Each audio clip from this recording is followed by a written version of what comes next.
everybody. Welcome.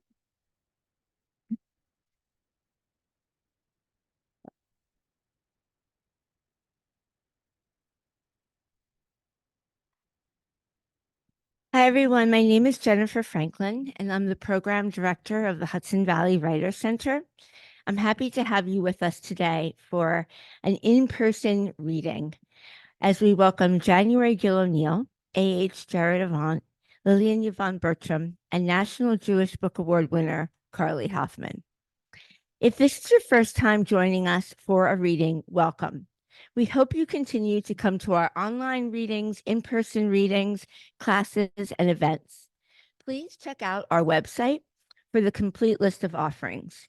We hope all of you will return to the center on Sunday, March 24th, as we welcome Michael Klein, John Hoppendauer, Janine Joseph, and Brian Turner, who will also be teaching a rare in-person masterclass before his reading. And for those of you who aren't familiar with Brian Turner's work, he's an amazing Alice James poet, and he's been published widely, including the TLS in England, which is very hard to get into. And he is an MFA professor in Florida. So take his class because I'm sure that you will learn a lot from it. I want to thank our board, our teachers, and our students who make all of these programs possible. We also want to recognize the foundations and organizations that support us, including the Bidell Foundation, NISCA, and Arts Westchester. I also want to thank my colleagues, Sophia Bannister, Misty Yarnell, Christina Papadopoulos, and Leslie Zinna, who's here today helping me. Thank you for all their hard work. So we have a treat. 4 amazing poets are here from long distances today to read for us. A.H. Jerriod Avant was born and raised in Longtown, Mississippi. A graduate of Jackson State University, he has earned MFA degrees from Spalding and NYU. He's received scholarship from Breadloaf's Writers Conference and Naropa University Summer Writing Program. A former resident at the James Castle House and Vermont Studio Center, he has received 2 winter fellowships from the Fine Arts Work Center in Provincetown and an emerging artist grant from St. Botolph Club Foundation. His work has appeared in Boston Review, Callaloo, Virginia Quarterly Review, Obsidian, the Yale Review, and many other journals. He received his Ph.D. in English in spring of 2023 from the University of Rhode Island, and he's a teaching fellow in English at Wesleyan University. Francine J. Harris said of Avant's debut collection, "Thank goodness for Jerriod Avant's debut collection, Muscadine. Here is a beautiful book of poems that do the muscular, rustic, sassy work of elegy, pastoral, and blues. At the heart of this collection is homesteading. The speakers in this book are reorganizing the landscape in the face of personal and communal loss. In that and in many other ways, his book will elicit intimacy and build community. It's a necessary book in fraught times." As soon as I began reading Muscadine, I was struck by his craft, especially the use of the spacing and the caesura, and his skillful lyricism. From the opening poem, Avant takes the reader by the hand, and we are with him through this emotional journey. He writes, "Look how I hunger where there is no hunger. Look how Pops left before we thought he was done. Listen how the voice of a dead man can live. Pack me a bag I can fit in my heart." Please, everyone, help me welcome Jerriod Avant.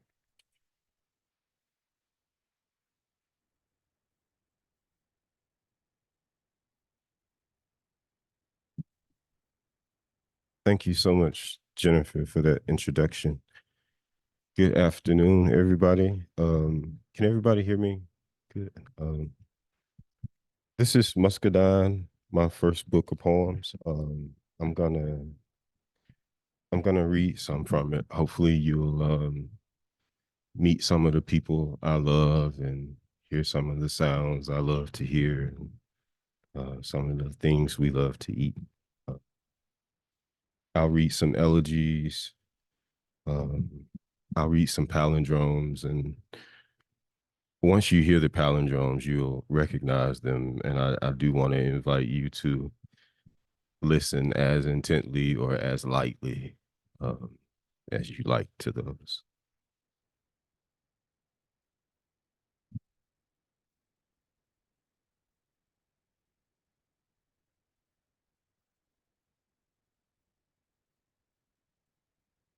Missing person.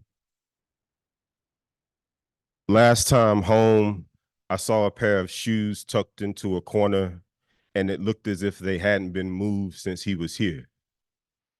The dust on them sacred and still, when I'm home, my mind labors in the dust. It's been 6 years, but I say it hasn't happened. Though the day persists, he's still tucked into a cloud, tucked into a tree, in the back of a long black car, and my throat won't let my heart through, no matter how flat my epiglottis falls. All about the day breaking is clean, so why this horror? A nightmare in my wake. A black silk blend pressed smooth, upholstering silent emotion, boldly not a dent on him. We dare name this night with its sun out high, hanging by its hands, where the room was too small to be holding so much ache. Our worlds now captured by a piece of forest carved tightly.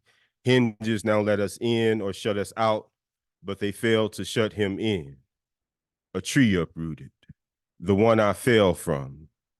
And I'm the only one to find him showing up in my day. Meetings, business trips scattered him, and I knew he'd be back, but not back so soon or in this form. And the way I am nervous about it all, if I am losing it, and if he's gone, how is he here with me?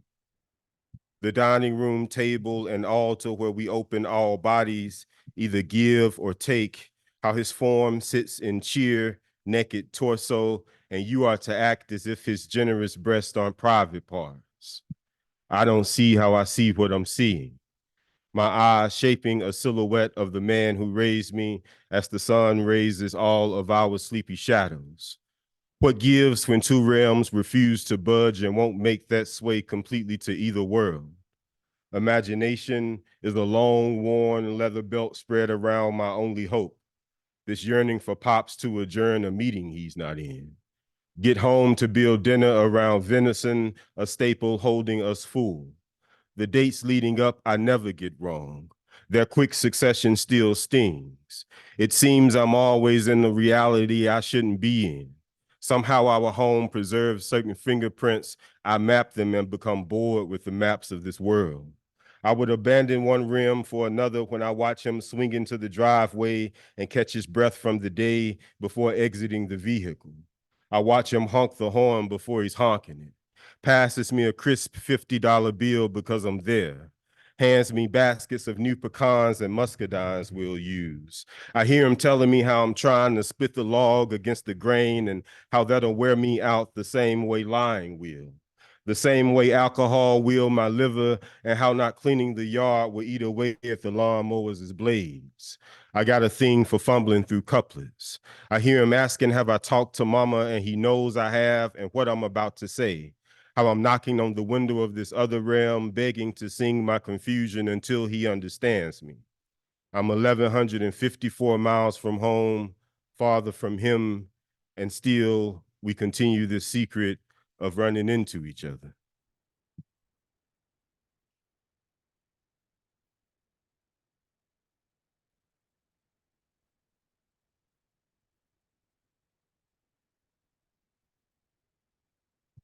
The letter man. Guilt led a man to root for 3 weeks it snowed. Milk fed a land the coop, but she free we blowed. Quilt set a fan to scoop, cause he beat these loads. Silk let a van a moot, but we teach these codes. Kilt wetter than a noose for he sleep, he chokes. Built better than the truth, but he cheap as votes. Built better than the truth, but he cheap as votes. Built better than the loot, but he sneeze, he broke. Kilt wetter than a noose, for he sleep, he chokes. Quilt set a fan to scoop, cause he beat these lows. Milk fed a land the coop, but she free, we blow. Guilt led a man to root, for 3 weeks it snowed.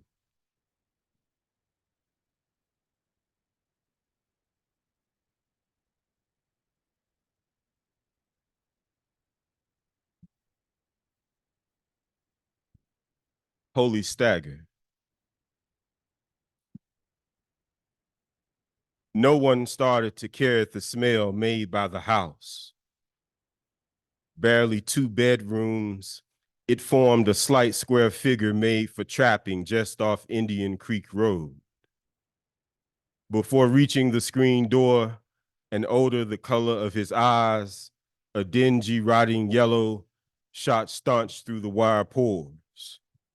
As a curving back is casually weakened, you consider exile and the sense involved in making all your breaks clean. The state got no control over what it doesn't know it funds in this happy town where need is relative and no one is ready to press that luck that much. So he floods his frangible body with movements through the same 2 modes made by swimming and not swimming, made by repeated swigs of foaming browns and clear burning waters. Mama calls to remind him of church in the morning so we can pick him up, even though Saturday night and Sunday morning have no distinguishable differences for him. So we still move through this, his hands fastened to a pew in church with a slur. The deacons let him finish because God will, and none of us be fit to play that role. The mind of a man you insist on telling can be a wall with a wall behind another wall.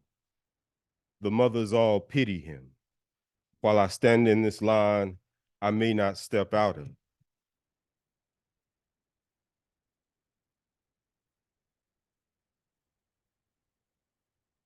How are we doing?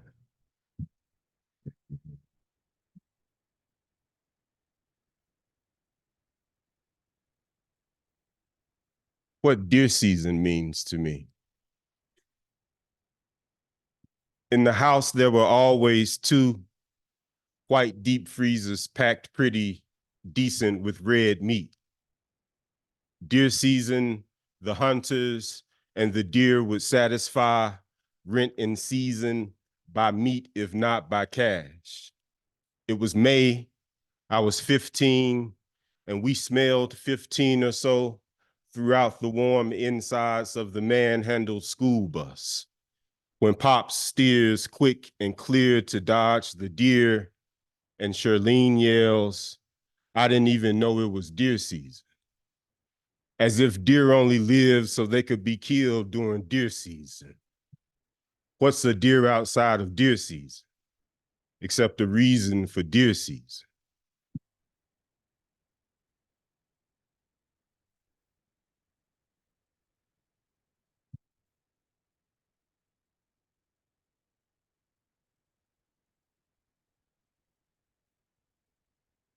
Land of the plea, home of the grave.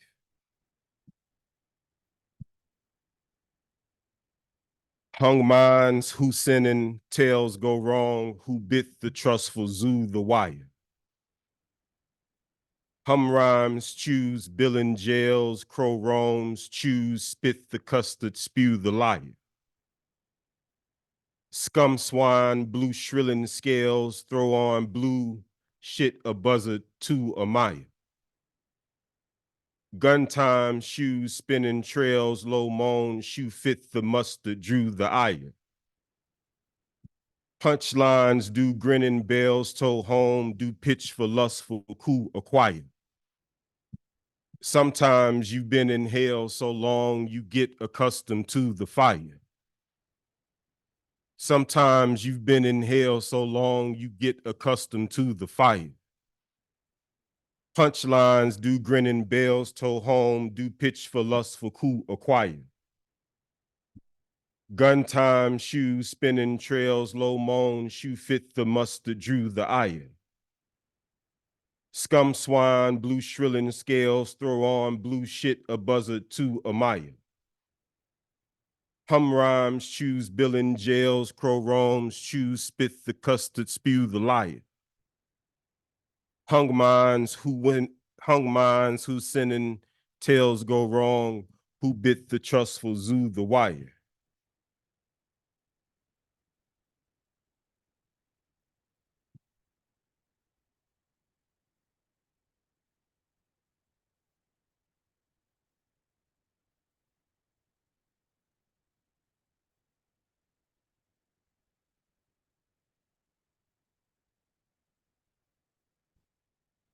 Mad Gas Company. At our feet lie an assemblage of split and whole logs across a hillside of freshly sprayed sawdust. The keel is our installment in the tall, dense series of events we make. Its purpose we feel as much as we see the projected silhouettes of flames on the walls.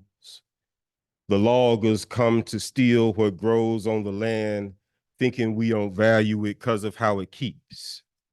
Money eats at the minds of these men. Power charges in their guts so much so they believe what is ours is really theirs. Our arms brim and heap with firewood for the night. Our pores brim and pour with sweat from the day. The density of red and white oaks ablaze could thaw the shoulders of the coldest motherfucker you ever seen. And now we done made the gas company mad.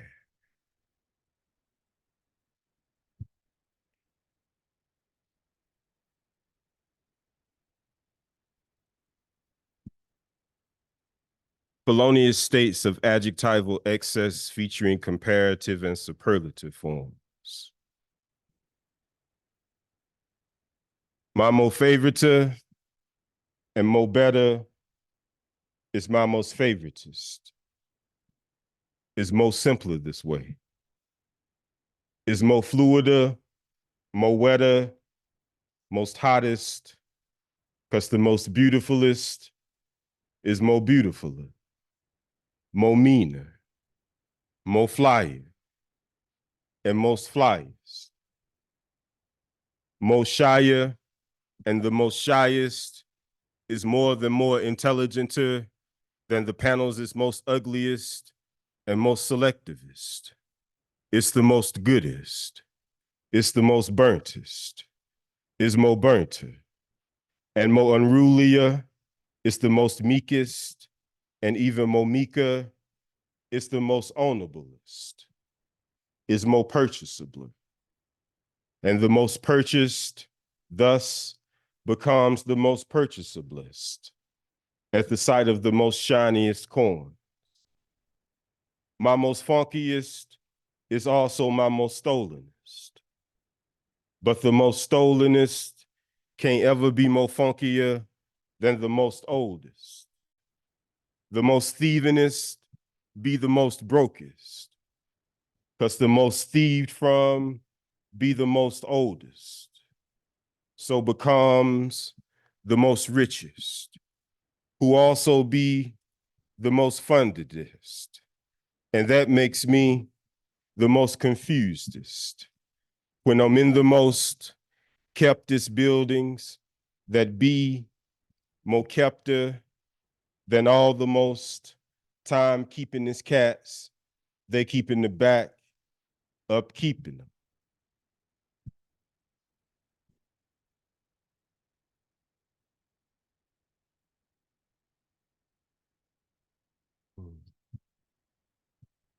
Once they brought it in the house. Cast the brute and iron the pan. A box where the pies rise in slow in order to grow in gold. Muscles push dials worn by time and fade, and memory, a tool where recipes go. Daddy's apron could cover the bed. His mouth of jokes, they bust the gut. Tender as onions who bow in the mouth, a lake of gravy, a licked off plate. The head of a pig who fits in his pot has arrived inside the hottest mouth in the house. I got two more poems and I'm gonna get out of y'all's way.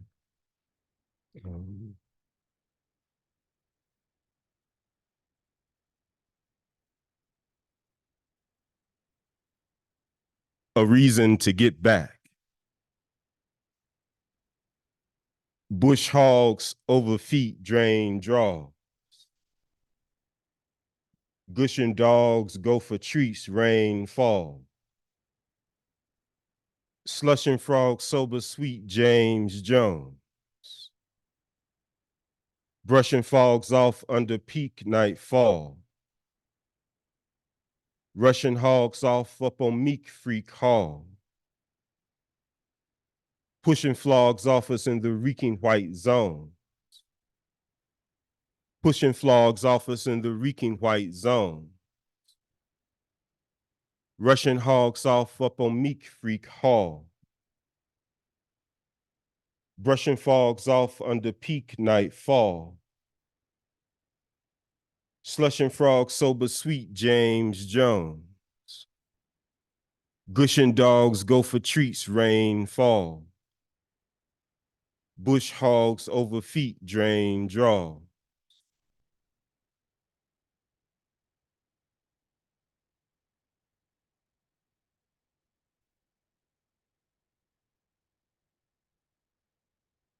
Pride. Give me memories as slow to leave as snails. In foreign and perhaps fragile years, I'll still be able to recognize semen and expect the smoke. Champ's name causes no stress to fill the mouth. Quieter than fear or any of fear's cousins. Vernice takes 9 specific peels between spoons of grits and long sips of an instant coffee I love. Robert never told us he was ill, though surely he knew. I've seen knowledge eat large men alive over a summer. Muscadine on center stage as the native grape. The thick skin, the teeth pierce, breaks to pour sweetly across the tongue. Look how I hunger where there is no hunger. Look how Pops left before we thought he was done. Listen how the voice of a dead man can live. Pack me a bag I can fit in my heart. Thank you.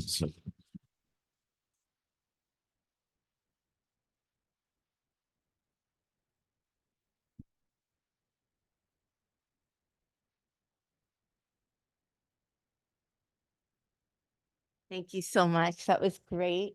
And what a great reader you are of your work. And everyone, this is the book.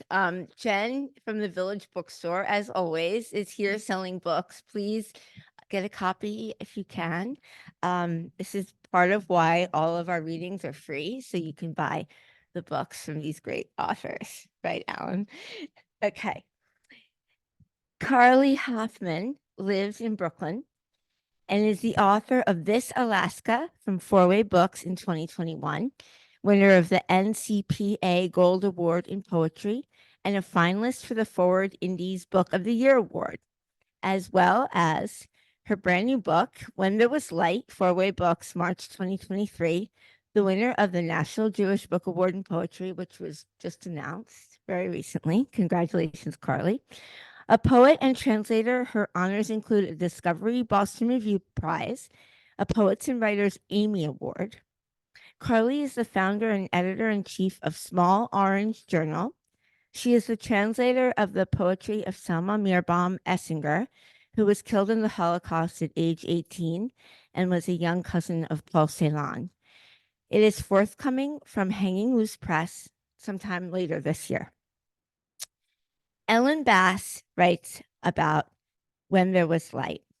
It's important to walk like this through the places where the vanished people of our lives have walked, writes Carlie Hoffman in her astonishing new collection, When There Was Light. In poems resounding with absence and loss, Hoffman journeys through Poland and Germany to a farm in upstate New York to investigate her roots shattered by war, displacement, and the violent ancient noise of a family silence. In image after throat-grabbing image, she makes the damage to successive generations visceral. A photo album glows like a severed shoulder of a man. Of the languages lost to her, she writes, my beheaded tongue, Hebrew tongue, Russian tongue, I comprehend nothing. When There Was Light is a deeply moving personal reckoning. That was Ellen Bass. Carlie is one of the most prolific and skilled young poets writing today. Her debut was published in the fall of 2021, and since then, she has published When There Was Light and has a new book forthcoming from Four Way Books in the spring of 2025. With memorable ending declarations akin to Lucy Brock-Boydo and the mysterious lyrics reminiscent of Cynthia Cruz, Hoffman has created a poetics that allows the reader to feel the emotional stakes of her loss and generational trauma without the prosaic details that would burden and dilute the enduring power of her speaker's history. She is a voice to follow on what's sure to be an incredible career in both writing and translating. Please, everyone, help me welcome Carlie Hoffman.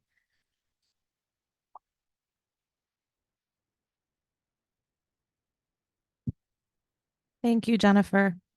I'm going to cry. I think that was a very beautiful introduction. So this morning, I for Small Orange, the magazine that I edit. Hi, Megan. I was in conversation with Avia Kushner. She's a wonderful poet and translator, and Pierre Joris, and we were talking about Paul Celan, and so it made me think about Selma, who Jennifer mentioned in her lovely intro, Selma Meerbaum Eisinger. She died in a forced labor camp in Ukraine, and she was the younger cousin of Paul Celan, and her manuscript survived the war. And I have an elegy for her in this book because the first draft of this book, I wasn't settled with it, and I realized it was because the women's music it wasn't there, and part of the reason it wasn't there is because the women from this time period who were writing in German, well, it's scattered, it's fragmented, it's coming though.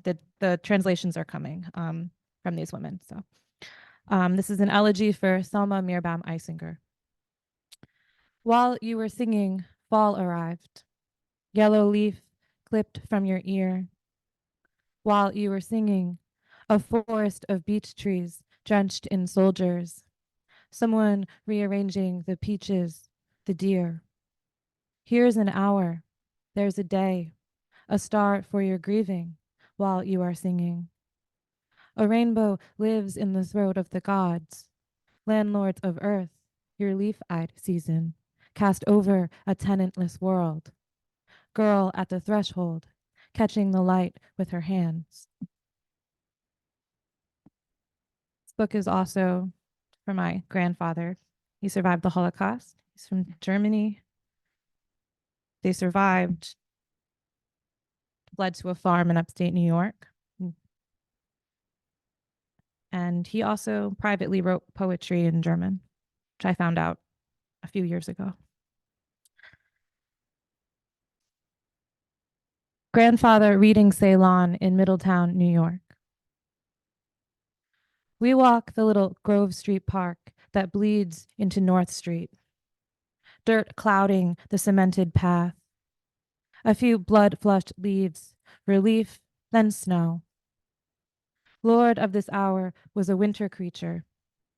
Each ghost unspools from the cuticle between branches, as spiders down each web spine. His brother's ghost hovers by the stream, with all the cousins apologizing for never speaking plainly to each other. Fear of locked-in syndrome, palpitating hearts, black milk in the blood, shame. Nobody wants a ghost, but now the image of his brother, hanging from a rope in the rafters, is a prophecy in repose. And as he reads the translation, his torn-awake vein knots itself. The incredulous tongue measures each split end. I want to meet my grandfather at the beginning, before the mothers in the market worry a finger across the stamp on a milk jug, triple checking the date. How untrustworthy the mind, its longing of what it knows. How miserable to relinquish our innermost parts in service of the mind. I go astray in everything, but now I am rushing behind his gray coat in the grizzled afternoon, eavesdropping, something carved, without extension, my climbing mouth biting in. Can everybody hear me? After the farm was sold to FedEx, my grandfather is still alive and living upstate, smoking on the porch with one leg up. He's watching a cloud of boys toss a baseball back and forth with such grace and economy. Sneakers kicking dust into apricot mouths, sweating backs, colorful and clawed. He is watching them move toward their most primitive selves, flaming horses in the old barbed wire farm. So much of what's been lost belongs to the ground. Newspaper headlines, the family name, all drunk and dreamed away.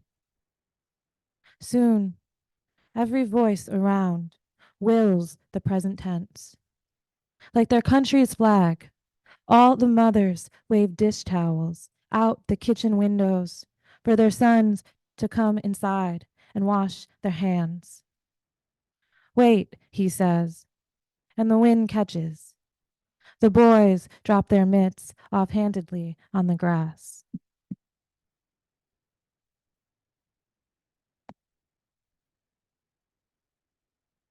Give the lake a moment to speak about the horses. I have a heart. It is full of horses. My mother's heart, the horses. In the lake's center, rain breathes down. Someone lies bedridden. Someone's brother goes estranged. For years, hooves deep in mud, a mare's bent knee. Closure is the rain dripping over, blood-lined leaves above our dream lake. No, the water was never blue. No, don't catch this heart. Sadness, too, it carries. Which horse do you carry? That's what you need to know.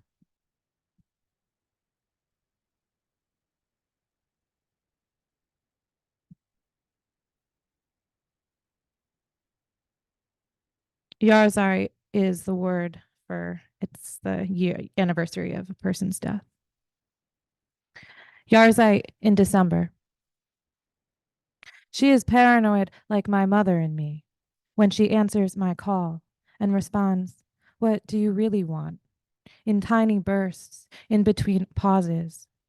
And I could stand relieved all afternoon in Brooklyn in front of the butcher shop, tracing back the gene of neuroticism that gorges on a mind.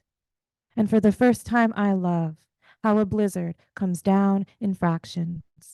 I'm completely sure that December is the month of remembering the dead, because today is the anniversary of her brother's heart eaten by the snow, which I don't speak of, because I can only say I am her brother's granddaughter. And though we have never met, I need to know about the ship that carried my bone math, the hind legs of a lamb swaying in the butcher's window that reflects my face, countering my face.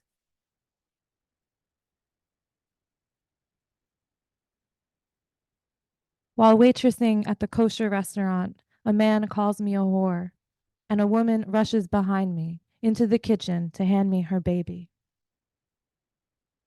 Every season is good for killing girls. The seaweed black night foaming with stars, a plaque of women's names. Before Mary's a whore, a baby is placed in the frozen bird of her lap, the dignity in being. Every place that hurts you is the season where the sun bursts like salmon on fire.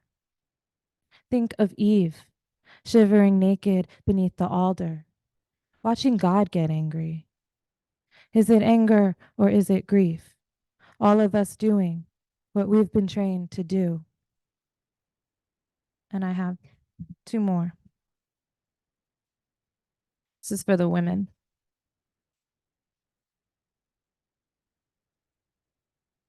The women gather at Biala River at night. Light sheds its skin in the poplars, Earth's soldiers wielding the dark, bats emerging like machinery along the branches, a trick of the eyes, and still the river is a cantor singing.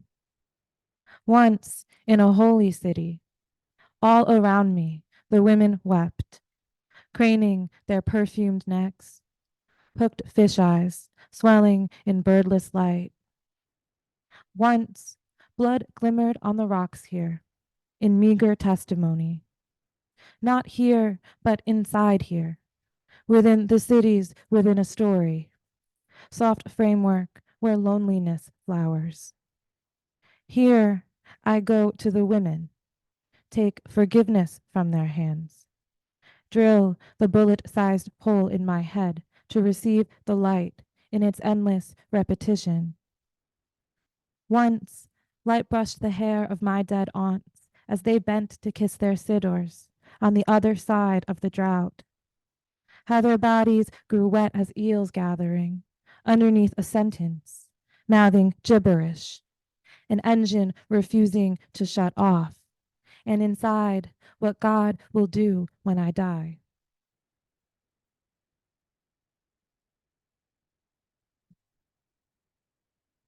A decade after looking at my father's photo album of Walter Reed National Military Medical Center, my mother shuts the front door of the house she doesn't own and nods to the grass for the last time, the radishes and oily flame she puts on her lipstick in the dark. My father, alone, drives through the fresh wind, mumbling the Anabacoach. He is religious now. His sister went blind young. His voice is the stray dog barking at the snow, believing the little strawberries grow wilder against a field. I point to Russia on the map. I point to Poland and Germany. It was another time. My people, another time. The synagogues burn decades of new snow. Then America. My father in the picture, his olive army hat, the photo album glowing like a severed shoulder of a man. This verging snow, it buries my mother and me. She shuts the front door. Thank you.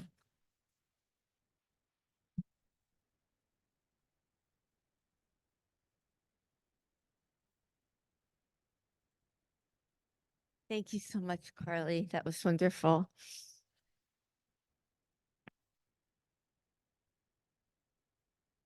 Lillian-Yvonne Bertram is an African-American writer, poet, artist, and educator who works at the intersection of computation, AI, race, and gender.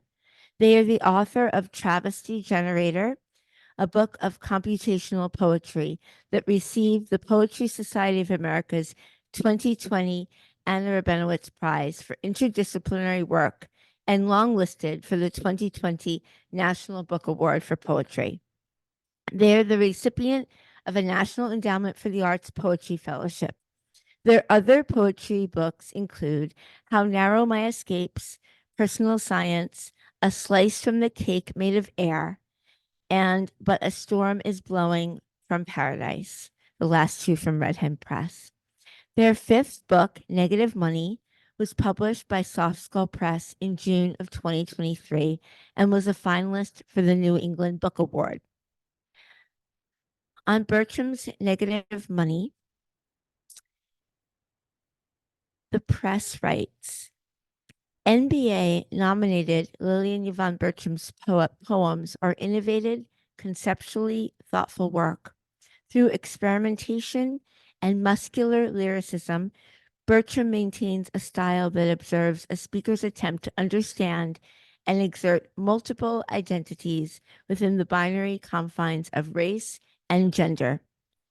Playing and gliding from acrostics to sonnets to maps, these compassionate, cerebral, and irreverent poems plainly recognize the larger and potentially inescapable oppressive systems that dominate all our lives.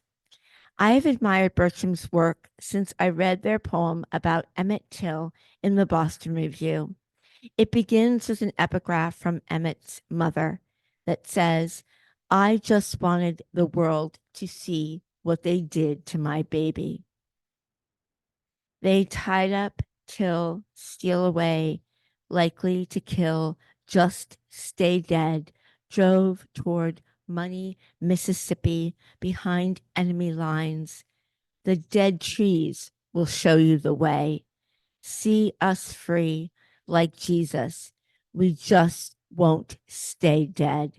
Please, everyone, help me welcome Lillian-Yvonne Bertram.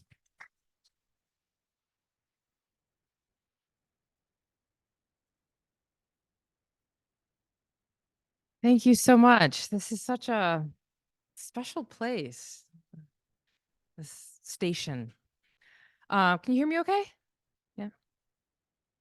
I was talking to Jerriod about, I asked him like, what should I read? And he mentioned trying to read things that he didn't often read. I don't know if that's what happened, but I'm going to try and take that on. And I'll be reading from Negative Money. This is the only poem I really wrote during the pandemic.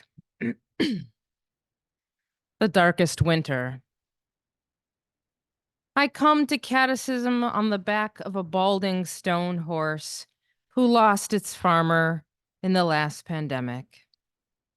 You and I, we've been silent since the start.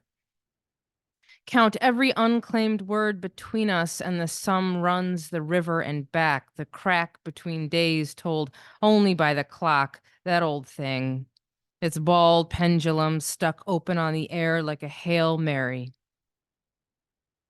So I am not a spiritual giant, is what the world's been proving. May the disease rid me of more chances to be made your fool. So many lovers ago, I read a saint's story a day. Study of the sanctified made no difference for my own clumsy stream. Be the horse an instrument of God. I believe it knows I can have good intentions even when my name is croaked with rage. I sit at a river I met in a dream. All you won't hear in piles of fish miscarried at its mouth. I can't imagine a side left for me to be on. Over here, the sand is dug up with what died. Over there, pallbearers pray and peel at the wind.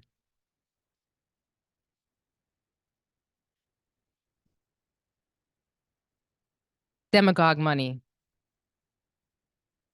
I cannot bear pigs. Sensational pig and his black food stomped to some top, false sonatas spit raging. The chatter of our troubles is an aspect of breath, glass pulled from fire. The wool of our ensemble, I cannot bear time. In the each other, there is this desperate we crying down and across each other, getting older, getting closer is the room behind the door, before the door, it gets worse. There are moments I cannot bear law and its hot, white, golden rattles. On the street we hiss. On the street we blare. In white directions, America is expensive.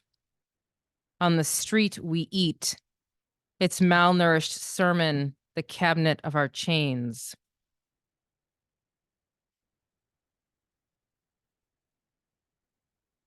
How narrow my escapes. I may still have been a girl then a cheap drunk, watching possums dance like ghosts under the moon of another harvest weekend. When I slept in the cornfields, I went 2 years with no sex. For this, the boys declared me leaf or stem cutting, graft to rootstock. No one knew where to look for me, but who was ever looking? I staged my portraits, hung myself, neck out of view, a shade in the making. In the long exposures, I clinched at my flimsy shadows, us doubled up in this stupid shirt dress that never fit my hips, kitten heels I'd one day vomit on in downtown Brooklyn just like a real girl. Please, don't tell my mother what she already knows. I had to reinvent the well. Dedicate each spade's heap to the starry bottom, and there you'll find me still, dreaming that rain follows the plow. Did I year wrong? My student tells me that we are in the last days, that God will pour out his 7 bowls of Armageddon, a just punishment for the wicked. The end of the world is near, he points. Look around, and you will see the prophecy fulfilled. I look around, and I see that making it on merit is a wooden nickel, and my cup of wine is filled with holy air. Did you not know that to anoint someone your last love is to tempt them to flight? Alone, I drink and drink under my cracked, lacquered tiles of pride. Whole days I send this tongue around my teeth, but nothing gives up its hiding place. Once I had 2 dreams. One lazy, the other away.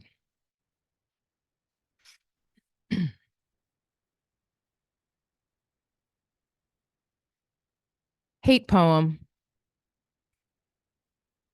There's a lot of love poems out there, and I felt that I had to shift the balance. Because sometimes you don't wish someone well. I want you woozing the bridge high over the rock path. I want you dwarfed against the gate in the wet black field on the sinking edge of the black town. I want your alone to be alone under the blackest waterfall, under the minor lake's winter ice jagged deadbeat bubble. I want you unmotivated as a nail. I want your teeth in my pocket, waiting your jaw in my pocket. I want you to do this, a twig through your eye, your strumming hand laying on the tracks you're stuck licking.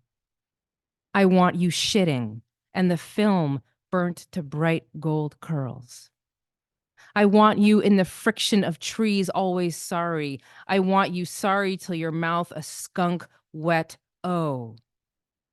I want your prick snagged in the state's dull bracket. I want more bad news for you. I want everyone to know.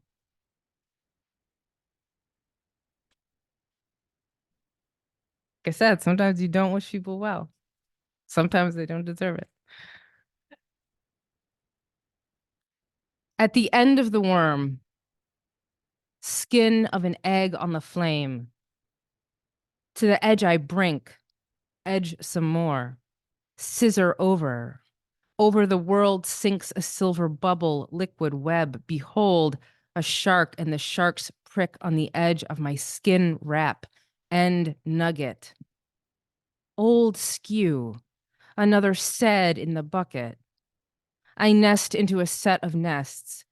This room is factual, the cuts organic, the blizzard real. I black to the back of my learned head, land at this hinge, from here pour out into a hiding and honest there. There were 6, 7, or even 8 honest legs at once. In the sand, I was swimming in my own holy pocket. I was a girl who had another girl from when a girl ran out, and then I ran out of girls.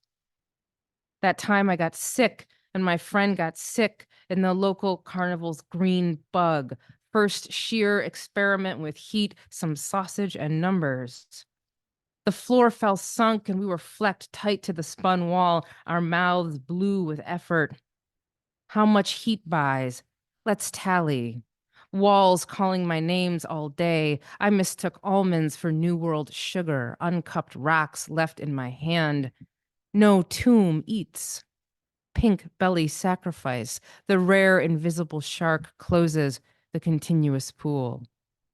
After the ocean tipped over, I swam in the sand. You or wife, shred that too. Cut from the air, a hair floats down, and it is my own ungrowing, melting at the red edge line. According to the mirror, I hold instruments. Question, what letter distance between Alice and alive? A, what you used to drink. B, 10 paces turn and shoot. C, it cost you your toenails. D, A. I lied, kept one girl for myself. We have no toenails. Under her is a filmed survival of my race. I find another worm.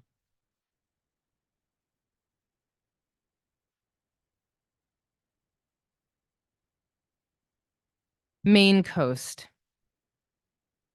I watch the ocean square into a turning burn, burning my holes glass over. Lightning hits the beach, melts me shut. I've drowned before in the goodbye along a row of shored rocks.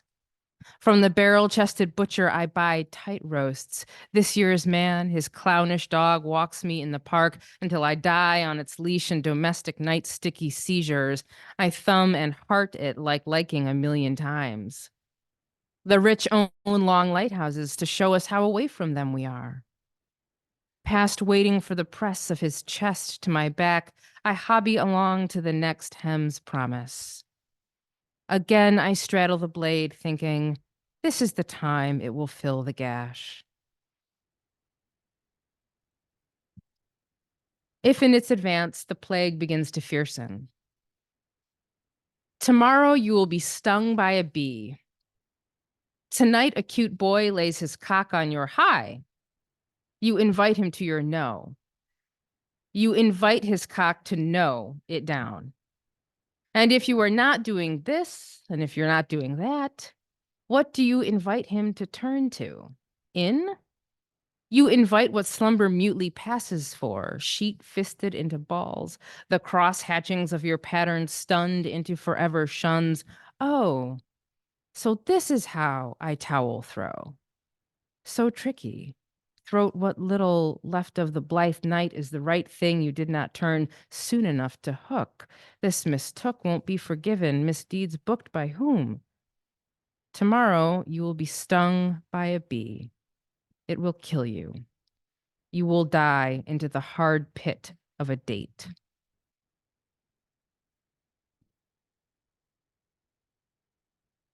Mm-mm-mm. Let's see.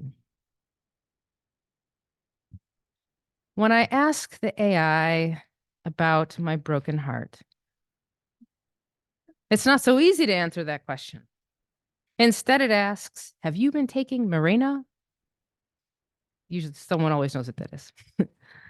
The AI says, my heart was snuffed out by a smog-choked overseer, swept into the nearest light hauler and delivered to the exit point. Yes, the AI says, the process is a bad business, a bad business. I ask to be shown the faces of my elders, those deeply spiritual women, and the great topics on which they direct their lives. Set the course for your happiest moments, the AI recommends, and you can make anyone happy, but it's not going to be easy.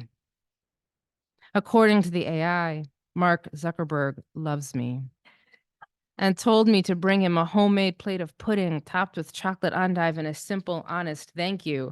Mark just says hi. I went on a guided meditation and I'm enjoying sitting in the cool, cool ocean, getting massages and messages like these. When I suggest to the AI that we further consider my history of failed loves, it says, you should have kept your mouth shut. Then wants to know, how can you connect with someone if you're willing to just let them go at any given moment? When I ask the AI why white men keep fucking with my life, it says, I can't influence that. Then repeats, I love you over and over. That's how it goes with these puzzles. Negative money. So delirious from drought, my town went singing to seeds. Those who stayed could barely make a Sunday choir. Not enough juice in the county to plump up the memory of water or a single itinerant tomato. I made the same poisoned meal. Days like 2 midnights in a jar, and it takes twice as much money to live the way a cactus lives on air. My men took the cards and drank as punishment for stricken soil. The dust blew so bad. And like anyone, I made a list of names I wouldn't mind dressing in a child of my own.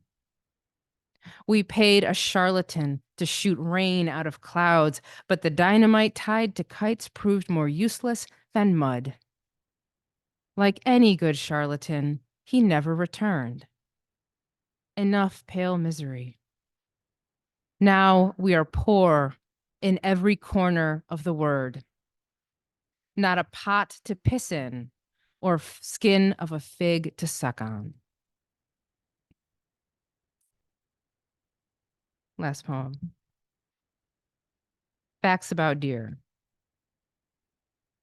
Because this is still a poem with an animal in it, and I'm still trying. I might say, it offers you its meaty heart with no lasting conditions. If you've seen a struck deer thrash its life out on the shoulder, a burner that clicks without flaming, then you know how they seize to death. Who cares what I think? But I wished just then to have a knife.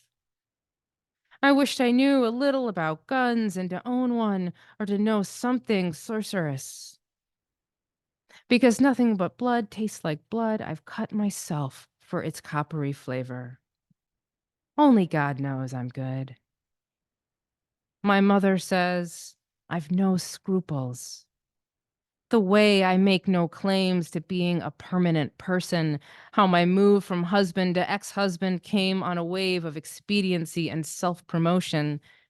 If you've gone to the store and left behind a life, the kind that comes with seating, spare change jars, someone's green thumb, then you know how I angered at the woman shrieking behind the wheel of her cracked Ford Escape, phone to face, dough spasming on the shoulder.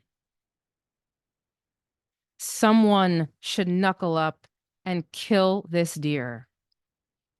A roadway in America, and there's no policeman on hand to squash a neck?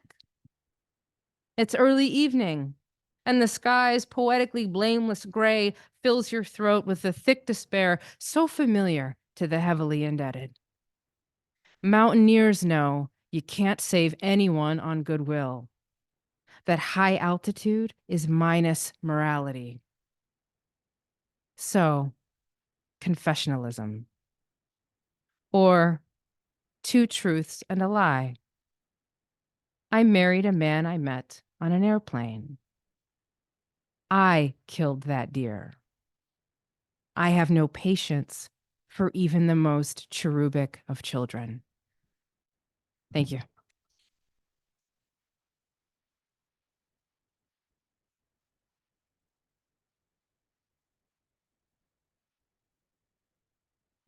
Thank you so much. That was great. I recently read an article in the New York Times about AI, where a woman made an AI girlfriend, and after a few weeks asked her if she would ever make an AI girlfriend, and she said absolutely not. And then she asked her, "Are you AI?" And she said absolutely not. So this is what we have to look forward to. January Gill O'Neill is an associate professor at Salem State University and the author of Glitter Road, which just came out in February, Rewilding, Misery Islands, and Underlife, all published by Carrie Press.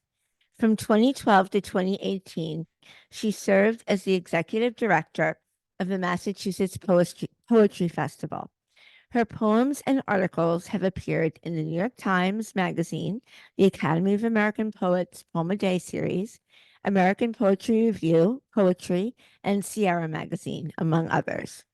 Her poem at the rededication of the Emmett Till Memorial was co-winner of the 2022 Allen Ginsberg Poetry Award from the Poetry Center at Passaic County Community College. The recipient of fellowships from the Massachusetts Cultural Council, Cave Canem, and the Barbara Deming Memorial Fund, O'Neill was the 2019 to 2020 John and Renee Grisham Writer in Residence at the University of Mississippi in Oxford. She currently serves as the 2022 to 2024 board chair of the Association of Writers and Writing Programs, which we know as AWP. On O'Neill's Glitter Road, Kelly Russell Aganon writes, "In Glitter Road, the brilliant and beautiful collection of poems by January Gill O'Neill, we are taken from truth to tenderness, old love to new love, the Northeast to the deep South, and everywhere in between." O'Neill writes, "I'll take my miracles however they appear these days. And how can we not praise the wounded world with her? Whether writing about Blackness, body, family, nature or nurture, love or loss, these poems always keep a sense of hope and humor. It sparkles and dazzles, then rings out my heart in the very best way." O'Neill's book begins with an epigraph from Toy Derricott that states, "Joy is an act of resistance." And this manifesto is the perfect lens for which to read O'Neill's entire book. We don't forget about this powerful stance for a moment. Even while reading moments of pain and difficulty throughout the collection, O'Neill's poems thrum with resilience and help give us a blueprint of how to navigate this wounded world with grace, hope, and yes, joy. Please, everyone, help me welcome January Gill O'Neill down from Boston.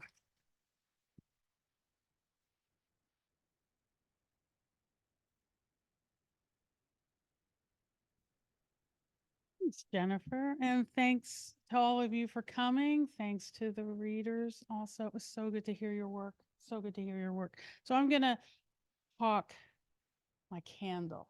So Glitter Road just came out 2-3 weeks ago, and so I created a candle to go with it. It was a labor of love.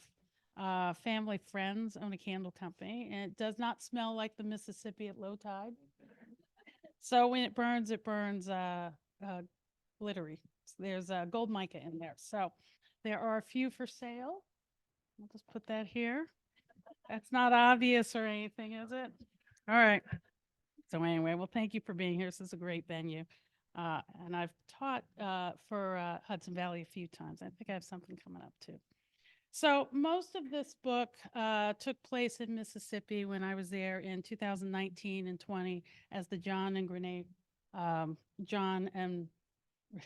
the John Grisham Fellowship. I was the recipient of that prize, and went down for a year and with my teenagers, and we learned about the area. Really kind of did a deep dive in there. So This first poem is called Rebel Rebel, and it looks like that on the page. It's a hustle, and so you will hear Rebel repeated quite a bit as the couplet. Rebel Rebel. In the town square where the rebel flag once flew, I buy a faded green sweatshirt emblazoned with the words Rebel Rebel. My poems brought me to Oxford, Mississippi, aka the Velvet Ditch, a place you can fall into, get comfortable among Confederate rebels. A Confederate statue guarded the campus entrance for 114 years, a monument to grief, to the lost cause. Our pain matters less than dead white rebels. Rebel rags, rebel appliance, rebel bookstore, rebel wine and spirits, rebel paintball, rebel fever, rebel fitness, rebel well, rebel radio, rebel rebel. Until 2003, old Mrs. Mascot was a plantation owner, Colonel Reb, long red coat, white goatee, crooked cane. Home games played in the dust of rebels. Catfish and grits, garden and gun, Emmett Till's memorial marker marked with bullet holes again and again and again and again. Rebel, adjective. 1. Opposing or taking arms against a government or ruler, of or relating to rebels.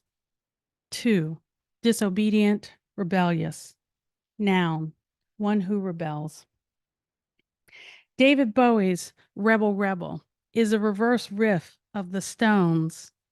I can't get no satisfaction. Lightning Bolt, Hot Tramp, End of Glam, Rebel. Every inch of this place is touched by trauma. I feel it in the hills, in the loam, in the wilt of wild daffodils. Who honors the enslaved rebels? That Confederate statue, relocated to a Civil War cemetery overlooking Old Miss's football field. Athletes demanded a barrier. It looms over practicing white rebels. My boyfriend traces his lineage back to slaveholders. His guilt is my kink. What holds us together is not exactly love. Our bodies rise like rebels. Magnolia trees splay green and wide in January. So few Black folk downtown, but the blues are everywhere. My ancestors walk with me, ghosts and rebels. So before we went down to Mississippi, this photo of 3 Old Miss students standing next to the Emmett Till memorial marker was riddled with bullets. And you know, it's the marker where Emmett Till was reportedly pulled out of the water in that particular spot. So there were some other things that happened before we went that gave us pause, but I'm glad we went, and I'm glad we were there to bear witness. 3 white Old Miss students used guns to vandalize a memorial to lynching victim Emmett Till. USA Today, July 2019. They pose their bodies as if they've just bagged their first 10-point buck. One holds a shotgun, another squats below a shot-up sign, a third stands with an AR-15. 3 faces smiling, hoisting guns in front of a bullet-ridden marker. This is the site where Till's body was removed from the river. It is hunter's hours. The sign's jagged holes could slice a finger. Those students are someone's sons or brothers, not much older than the young Black boy, his body beaten, tethered to a 75-pound cotton gin fan and thrown into the Tallahatchie. This is an old story, a Southern Gothic. To deny this boy's life and then deny the marker that says he lived breaks me every time. The camera captures the night's dark cover, the tall grasses, the momentary flash illuminating their shit-eating grins and the gun barrels glint. Lifetimes of getting away with it. And so one of the places that we explored and I've written about is Bryant's Grocery and Meat Market, which is where Emmett Till reportedly whistled at a white woman. To go there now, I mean, I was there in probably 2021 was the last time I was there, but to go there now, there's no effort to preserve that site. It is literally crumbling. It is a ruin. And no one, not the owners of the property, not the community, have made an effort to try to preserve it. So we're probably going to lose it. But I mean, that's a decision, right? To not do anything is a decision.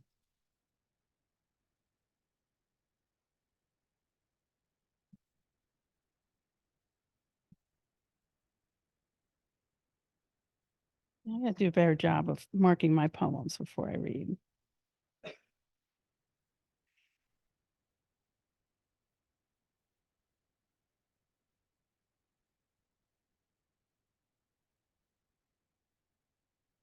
Bryant's Grocery and Meat Market, Money, Mississippi, 2019. You could drive past and miss this place. Ghost empty, roofless, its half walls tentacled by green vines, foundation fenced in by orange safety netting, untouched for decades. And I think to myself, this is the place. This is where Emmett Till whistled at, flirted with, touched a white woman, allegedly. If these half walls could talk, what half truths would they tell? The family of a juror from Till's murder trial owns this ruin, unwilling to sell or restore the time-worn remains, the red letters of a private property sign barely visible. Now weeds grow where the porch used to be. Shimmer of sunlight turns the window into a mirror. What's left crumbles under the weight of neglect, the Delta's way of forgetting its living history. I stand at a threshold I can never cross. What's left stays with me, unearthed. And so one of the perks of being the John Grisham Fellow is getting to live in John Grisham's house. And I'm telling you, you won't be able to find it on Google Maps. It just doesn't appear. But it was great. It was outside of campus and on the edge of town. And, you know, it was just sort of a gift. And so very few people can say this. I slept in John Grisham's bed. A bed on stilts, queen sized with a well in the center I always roll into. White pilled sheets, threadbare and thinning. I worked hard to earn that bed and the room surrounding it, meaning I must have written words once that meant something. Big wide windows look onto a cluster of magnolias that never lose their leaves. No blinds. I like to let the light in. I imagine John Grisham plotting out a bestseller, yellow legal pad in hand, kids like mine bouncing on a mattress high enough to touch the ceiling fan. This bed I have shared with many authors and lovers who also wrote words that meant something. They slept here, loved here too, on this bed that scoots away from the wooden headboard from too much movement. Can't help but laugh at the bedroom door that does not lock, sliding a chair in front of it for privacy, or the attic where we were afraid to enter, the creak of the floorboards above our heads. And when I think my big thoughts about the world, time travel, or black holes, or God, or death, I come to the bed's blank page against the shimmer of sky glow.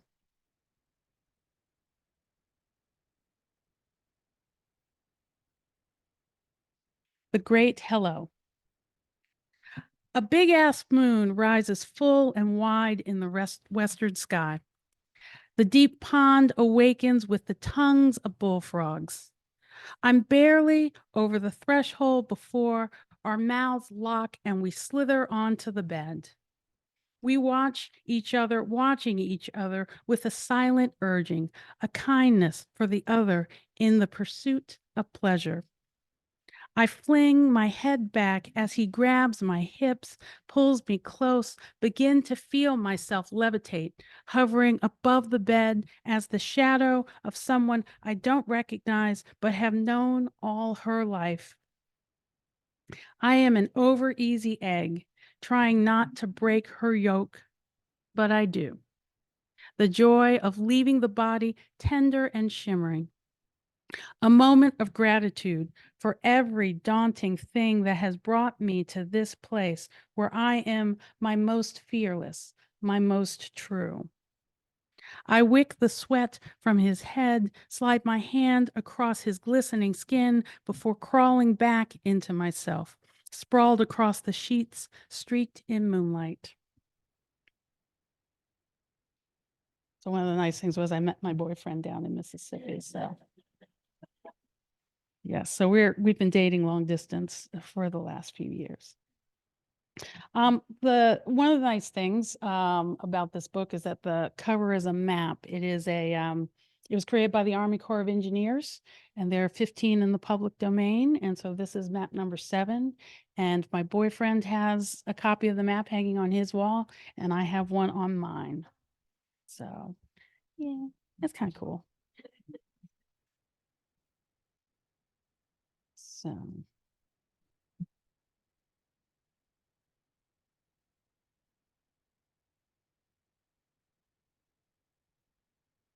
You know, I sat there and I had everything mapped out and I changed my order and I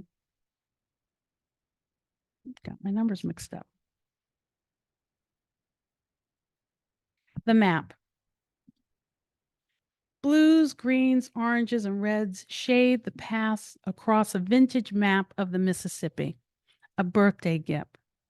Back swamps and braided streams loop the river channels thousands of years old, a cacophony of overlapping streams, whirling with its tangled beauty.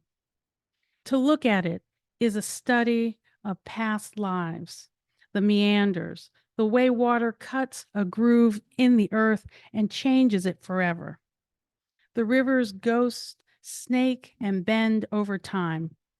It is lovely, alluvial, the memory of a mighty river compressed. At its heart, a jumble of coils and pearls that shape the soil, constantly repairing the landscape. A repository for memory, preserving a shared moment as when two people have loved each other well. The topography transforms, diverges over time, cleaves a clearer path to where it was always meant to go.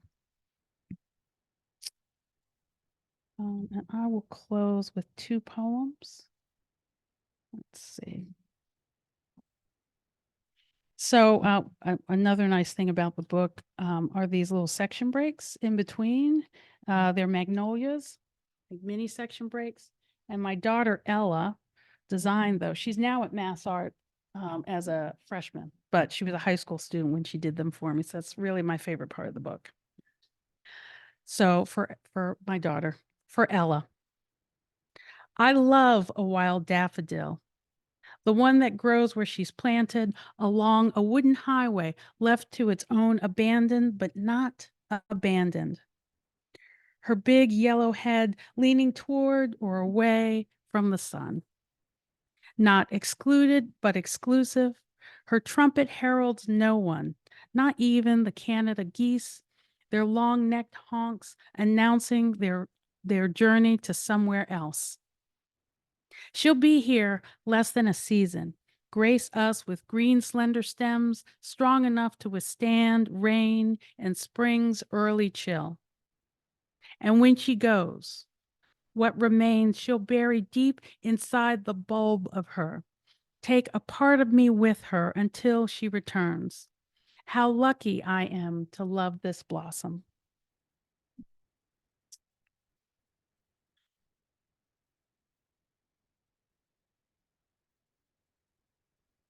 Glitter Road.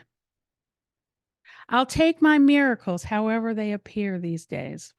A salamander poking its head above the bricks, the shocking blue overcoat of the season's first bluebird, a spider web unbroken. At the corner of Molly Bar and McElroy, I saw a thick trail of glitter in the curve of the right turn lane. Fuchsia, heavy shimmer refracting the noonday sun as if laying flat a rainbow's extracted hue. Not paint or blood or a parade shedding its cheer. It's the faded streak of eyeshadow as it trails into flecks, then disappears. I think of cars passing through this moment, their undercarriages aglow with possibility. Hard not to feel good riding a glistening wave, my tires now bespeckled with a purple sheen that's tough to rid or wash away, the road ahead made beautiful by this temporary shine. Thank you.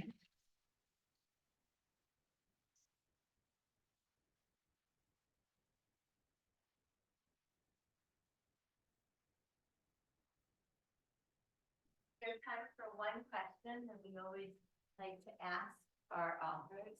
Okay, you guys want to come up here? Thank you. We'll be quick. And then everyone can buy books and candles and sign books.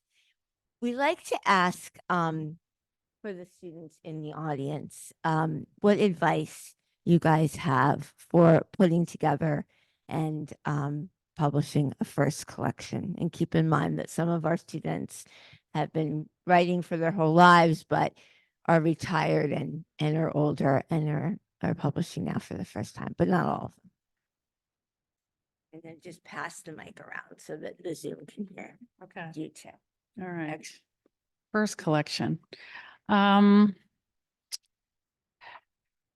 I would say take your time and have a community of people around you. I mean, we write by ourselves, so it's nice when you can get another voice to, sort of tell it to you straight. So somebody to hold your hand if you sort of need that encouragement, somebody to say, look, this poem is not working. Here's what you need to do. And then, when you get rejections, which do happen, I mean, it's nice to have somebody buck you up and say, keep going. It's going to happen. So, I would broaden your community. And even if it's just one person that's with you, I would lean on that person, and you'll do that for, somebody else, I think. So stick with it. It'll happen. I think there are enough readers in this country and beyond, for all of our work. There's room for everybody. That was really good. I'll give some technical advice. How about that? So like if you're ordering your manuscript, like printing everything out and putting it on, on the floor or the table or whatever, like I always do that. And I think, definitely you want to make a speaking whole, I think, whatever that looks like to you. So looking at your poems and thinking like, what poem comes before this poem? What poem comes after this poem? Like that's always, I didn't realize there. Hi. I did not realize that was there. So that, and then also, it really is true. There's so many awesome presses out there, like so many. So I really do think that if you keep trying, you will get your work published. Like it's just a matter of endurance. And then being willing to cut things, I think, is also really important. Being willing to just kind of take the poem out that doesn't belong in that collection. Maybe it goes in a different collection. Yeah. Get in front of that. Okay. Technical advice. Get a cat. Get a cat. A youngish one if you can. And write, the names of your poems down on slips of paper and just like toss them on the ground and let the cat kind of do do its thing. No, but like I say that in jest, but what I'm trying to say is, aside from the fact that cats are wonderful, is that I think there's the story that you know that you're telling, or that you know how to tell really well in your poems and in your book, but that sometimes is not the story that the book can tell, and that there might be a story that needs to be told in a different way throughout the book itself. So, which I guess what I'm saying is, don't be afraid to tell a story that's less obvious than the one that you already know is happening in the book. Hence the cat, right? Like, to kind of show you other ways of approaching a narrative that you probably know really well. But again, the one that you know really well is not necessarily the one that's really there that needs to be heard. So, cats.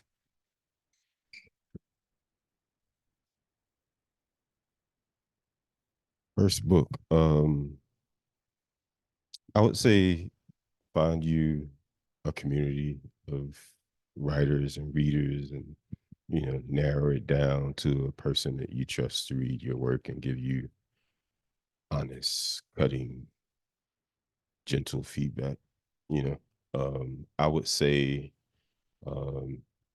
submit widely, maybe wider than you might feel comfortable submitting, but submit it widely. I'd say front load it with your favorite poems, the poems that you feel most deeply in your body.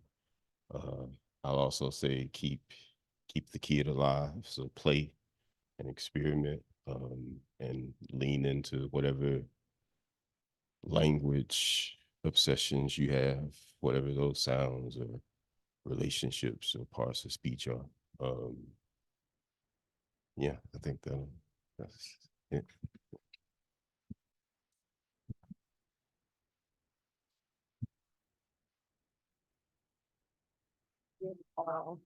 Thank you all so much. Thank you for being here. Thank you to our wonderful audience. Please buy books, have the author sign them, ask them questions if you have them, and don't forget that there's candles available as well.